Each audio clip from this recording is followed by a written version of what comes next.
তারা যদি এলাকাবাসী একসাথে সংঘবদ্ধ সেই জিনিসটা প্রতিরোধ করে, এটা প্রতিরোধ করা সম্ভব। ধরেন যারাই এই বিশৃঙ্খলাগুলো সৃষ্টি করতেছে তারা কয়জন, 10 জন 15 জন। আপনি এলাকাবাসী যদি 50 জন জড়ো হয়ে যান তাহলে কিন্তু ওরা এই কাজগুলো করতে পারবে না। ঠিক আছে, আমরা সেনাবাহিনী, আমরা আপনাদের আশেপাশে আছি, আমরা এখানে ক্যাম্প করছি, আপনাদের এখানে আসি। যে কোনো প্রয়োজনে যে কোনো সময় আমাদেরকে ফোন দিলে আমরা চলে আসবো। বাট আমরা আসার আগে আগেই যদি কিছু হয়ে যায়, সেই জন্য প্রাথমিকভাবে যেহেতু আপনারা অন স্পটে এখানে আসেন, প্রথম স্টেপটা আপনাদের নিতে হবে, তাই তো? তো আপনারা সবাই আপনাদের কাছে যা আছে সংঘবদ্ধ হয়ে যেভাবেই হোক এই জিনিসগুলো প্রতিহত করবেন। পাশাপাশি আমাদেরকে খবর দিবেন, আমরা যথেষ্ট কুইক পসিবল টাইমে আমরা চলে আসবো। এবং যারা এই ধরনের বিশৃঙ্খলা সৃষ্টি করতেছে তাদের পক্ষে আমরা একদম শক্ত পদক্ষেপ নিব, কঠিন পদক্ষেপ নিব। ঠিক আছে? তো আমার কথা যদি আপনারা বুঝতে পারেন, তারপর আমি আরেকবার সারসংক্ষেপে বলে দিচ্ছি। এই ধরনের যদি কোনো বিশৃঙ্খলা হয়, সর্বপ্রথম দায়িত্বটা হচ্ছে আপনাদের।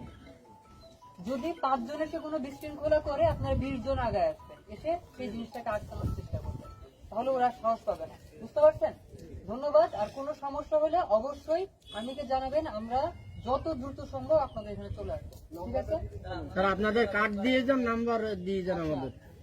কার্ড নাম্বার আমাদের এইখানে স্থানীয় প্রশাসনের মাধ্যমে চ্যানেলে সব জায়গায় দেয়া আছে, তারপরেও আপনারা নিয়ে রাখতে পারেন।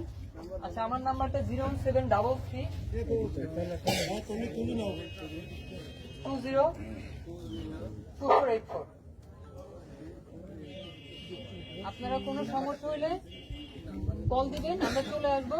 বাট আপনাদের প্রতি বিনীত অনুরোধ থাকবে, সেই জিনিসটা প্রথমে আপনারা যখন হচ্ছে তখন আপনারা নিজেরা প্রথমে সেই জিনিসটাকে প্রতিহত করবেন। ঠিক আছে? আমি কি এই জিনিসটা আশা করতে পারি? ধন্যবাদ। আর এইখানে কোনো ধর্ম বর্ণ কোনো কিছুই করবেন না। সে যেই হোক, সে একজন মানুষ, যার বাসায় যার এলাকায় যেখানেই হোক, মন্দির মসজিদ যেখানে আক্রমণ হোক, এলাকাবাসী সবাই একসাথে যে সেটা প্রতিহত করবেন। বুঝতে পারছেন? ধন্যবাদ।